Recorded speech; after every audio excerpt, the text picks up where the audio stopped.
Right, so we're at Birds Green Fishery in Essex, and we've got a nice half-frozen lake, but we have got it to ourselves, so we're hoping we might even be able to get into a fish. I'm with Joe Turnbull. How are you doing, Joe? I'm not too bad, Scott, and you? Yeah, not bad. Good. Not as cold as the other day. Well, it's not far off it. It's not far off it. So today we're just we've probably got about, I don't know, 4 hours fishing or so, and we're going to try and get something on the bank. And if you know Joe, you'll know about his bait.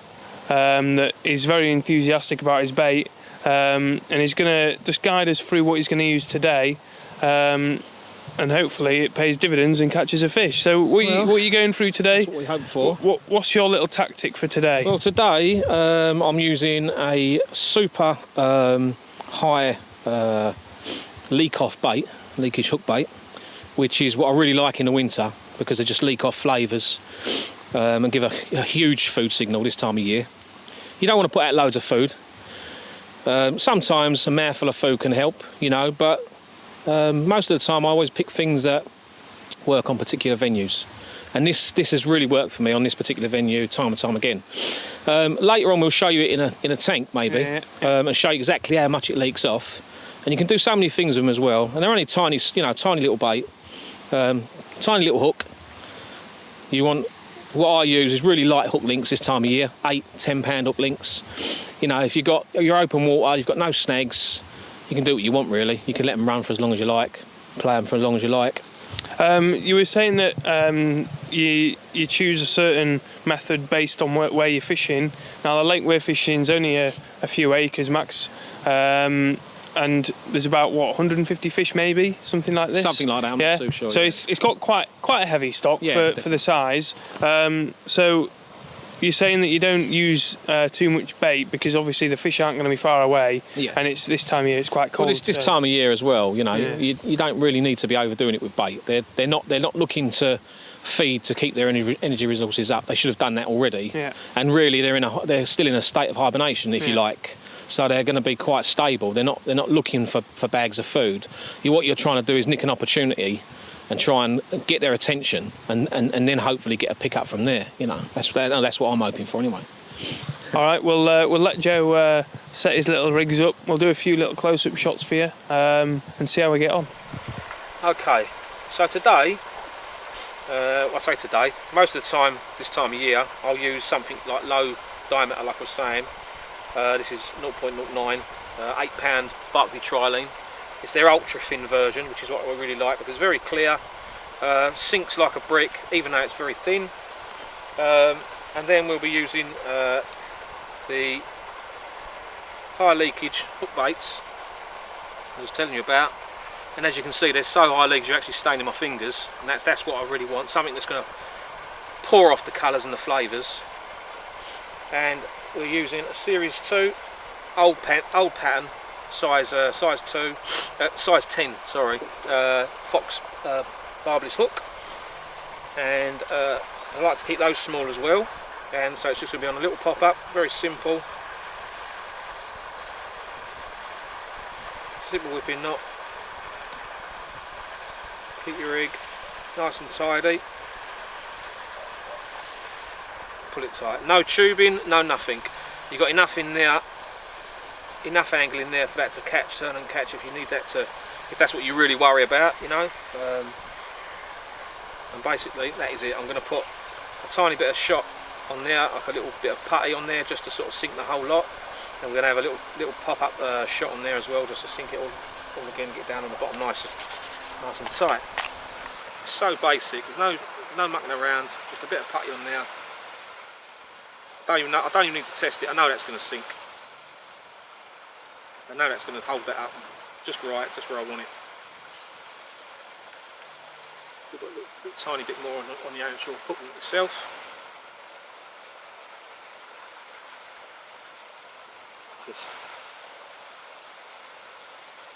That's it. Pull it down a bit. And I'll keep the hook links about 8 or 10 inches. Figure of 8 loop.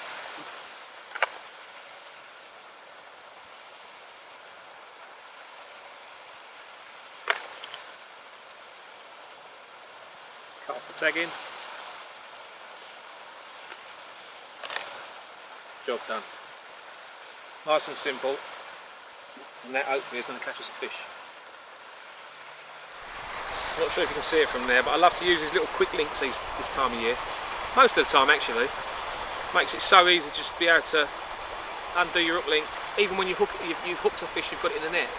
Just unhook it, take your lead away and your rod away, and you've not got to worry about that. And it's so easy to connect it again. And I've had fish even up to 40 pound on those hook links. Fantastic. Makes things so simple. I'm using a Nash Camo leader, which to be fair, I've not had much experience using because I usually fish straight through, fluorocarbon straight through. But they've been doing me good recently, so stick with what works. Okay. Right then, so Joe's all ready. He's got his little bright pop up there that's leaking into the snow. It looks rather yummy to me.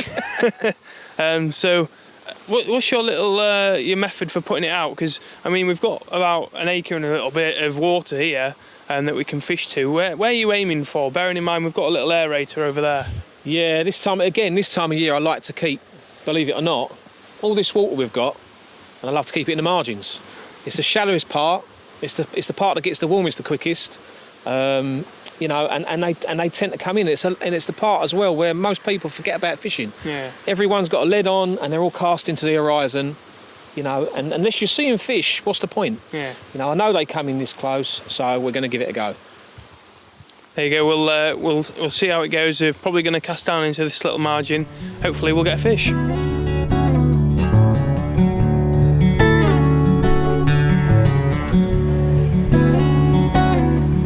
Now, how I like to usually sort of leave my line after I've cast, put my back lead on. But what I like to do is I like to have just a semi-slack line, if you want to call it that. I just want to make sure that in my head, where I'm fishing, I know that it's just flat really. There's no features in here at all. So from my back lead to my lead, my hookbait lead, I know it's pinned down. So I just pull off line until I see my tip rise, basically, so there's no tautness there. It's not slack, but it's just, I know that all that in my head is laying on the bottom of the lake. And then I set my bobbin up so that it doesn't, when I look at the tip of my line, it doesn't pull the tip of my line up too much. It kind of just sits there, and I know that registration is straight on it. And that's how I set my rods up really. If I'm fishing closer in, same thing really. I'll just pay out line until my rod tips come up so they're straight. That way I know that my line is as on the deck as it can get, and then wherever my bobbins end up is where they end up basically. If they're hanging down, I'm not slack lining. I'm just literally just balancing out the weight between the line on the floor, my back lead, and the tip of my rod, if that makes sense. It's hard to explain, but it's all up here, I think.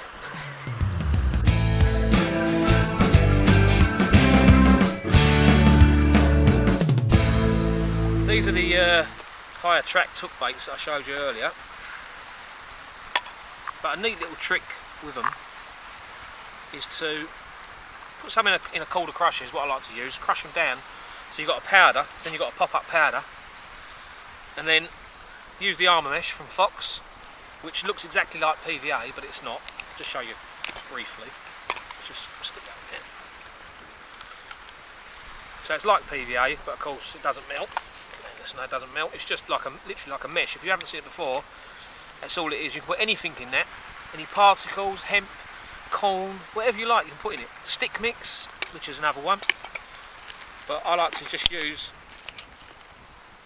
the crushed bait, and because it's high leakage, it's I find it even better for this time of year because it leaks off treble the amount than a standard bait. So hopefully this is going to float.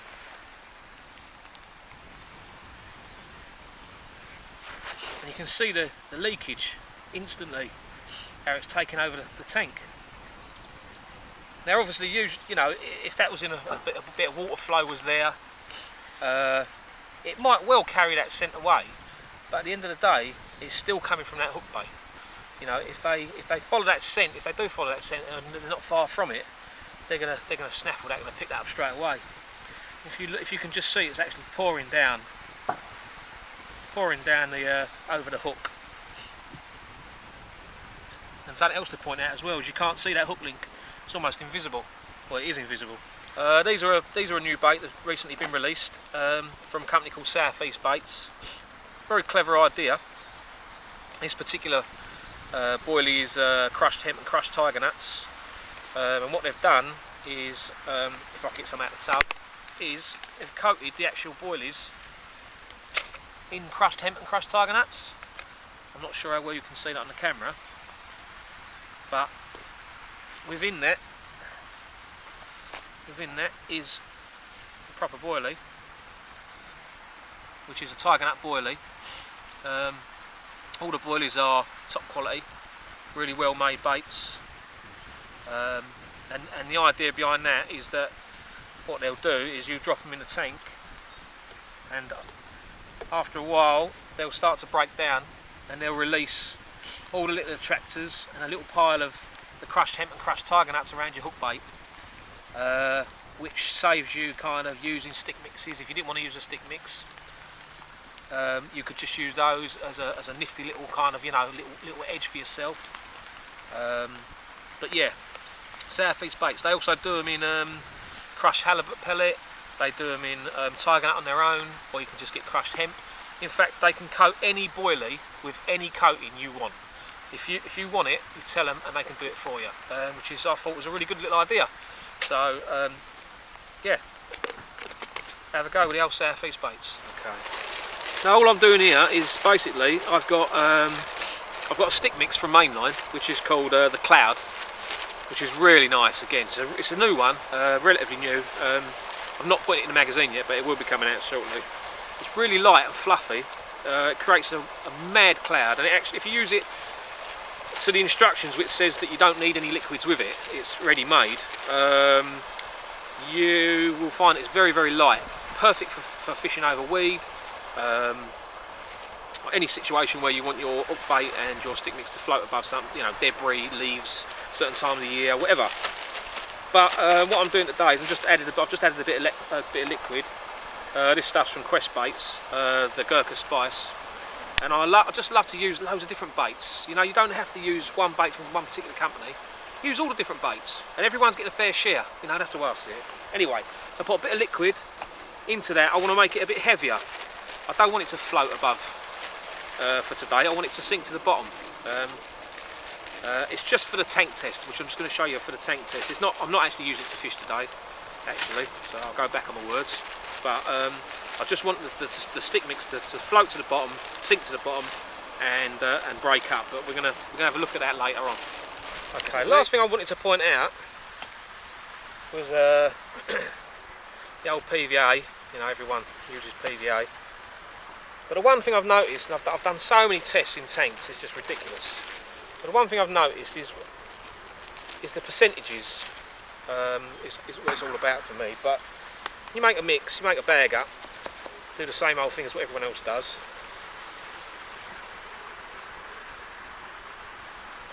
The old scenario.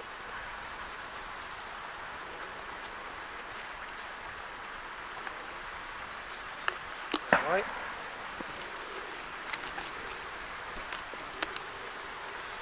And then what everyone tends to do is get their hook link and pull it through the bag, which is fine. Don't get me wrong, I've had loads of fish like it, and I can't tell you why it works and why it don't work, but sometimes it does, sometimes it don't. But the percentages, what I'm trying to do is trying to raise the percentages. So what I've found is that whenever you drop that into a tank or in the lake, that will take on water in a minute and sink.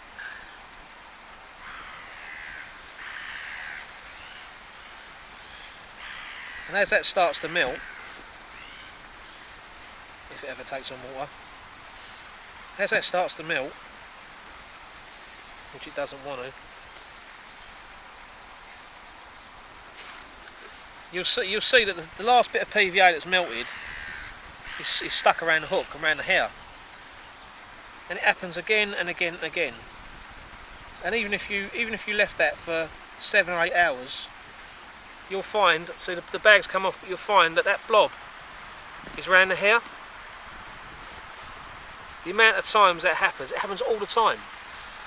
Now you will get a pickup, don't get me wrong, you'll get a pickup, you still get your point there, everything's still, you know, moving and free moving, and the knobs even come off. But what you find a lot is that you'll put that in and you might get a bleep, another bleep, and you're thinking, why am I getting a take? You know, why am I getting a take? Well, that's the reason, because of that. You know, so what I try and do is, instead of hooking the bag as we had it, pulling it through, which is what you see again and again in the magazines, it's not 100%. So what I like to do is I like to put my bag on first, just through two of the bits of the mesh, pull it through on the hair, and then put your bait on after. And then what you find is when that melts, it doesn't get in the way of the hair. And then, you know, in my eyes, you're raising the percentages of the catch rates, basically. So, but unfortunately, it's just pouring down with bloody rain. Everything's getting soaking wet, and nothing could be more awkward.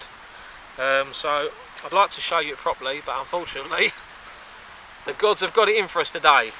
Come on the rods. So the conventional way, obviously, put your boilie on and you'll pull your stick mix up into that, just the usual.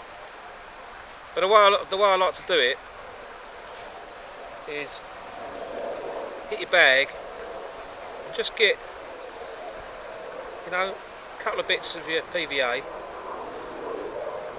and pull it onto the hook link, like so, and then put your bait on afterwards. So you'll put your hair stop in there.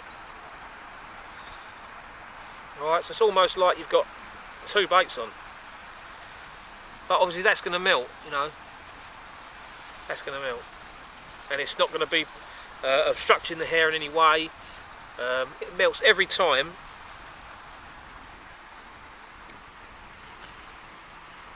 As you can see now, the hair is nowhere near any blobs, any PVA.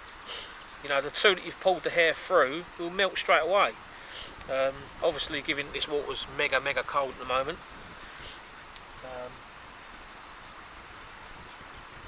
Bit in a bit, it shall break away, and we'll see a different scenario.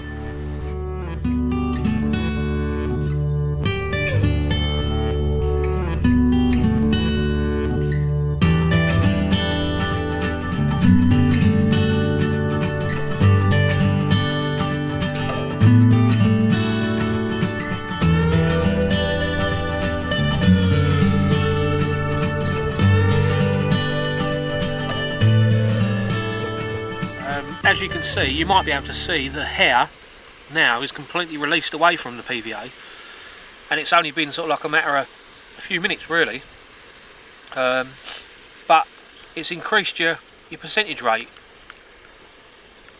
at least twice as much as what it should be normally, you know. Okay, so we've got a selection of baits, hook baits that have been sent, and some really nice stuff actually. These are the Carpworld Citrus Burst, which are made by Scott, and they're lovely, really fruity, multicoloured on a kind of twist. Something different, just something really different, something out there. Not for everyone. This isn't the be all and end all. You know, it works for some people, works for other people. Some people don't like it, some people do. But anyway, nice little tub of pop-ups there. Really nice, something different. Citrus Burst, something to try either in the winter, this time of year, or the coming spring. There's that one. We've got a really nice spicy glug dip, whatever you want to call it, from Gurkha Spice, which is called Gurkha Spice, which is from Quest Baits, Sean Harrison's company. Really nice dark, I don't think you can see that, but really nice dark liquid, quite sort of sweet sort of taste, but at the same time it's got a spicy sort of kick there. Really nice. Use it in a lot of little PVA bags. It's that PVA friendly, so PVA bags. You can use it in stick mixes, you know, all the usual sort of like scenario, glugging up baits, whatever you want. That's a really nice one. We've got a couple of specials from Frank Warwick. He's done a special fruit hook bait, which is like, it's a bit like opal fruits, that smell, and it is absolutely divine. And as you can see, I've not got many left, so I've had quite a few fish on these. In a kind of swirly colour again, but really bright. You know, something you want this sort of time of the year. They tend to work really well. Another one from Frank. Put these out of the way. Another one from Frank is this one called the Pyrus Plus, which is in that real bright green colour. And that absolutely, if we had smell-o-vision now, you'd love that.